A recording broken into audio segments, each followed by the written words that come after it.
Ja mislim da je Krap dovoljno talentovan da može da iznese ulogu snimatelja filma koje su zamislili njih dvojica, zato što on ima iskustvo od čak 3 snimljene svadbe. Tako da taj film koji su namerili da snime njih dvojica ne zahteva neke velike rediteljske sposobnosti kao što ima naš dragi reditelj Aleksandar Janković. Tako da bi Krap mogao da snimi tu jednu malu porno priču.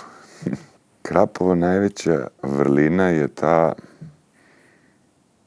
što nema vrlina, a najveća mu je mana što nema vrlina. Koju anegdotu pamtim? Bilo ih je bezbroj, ali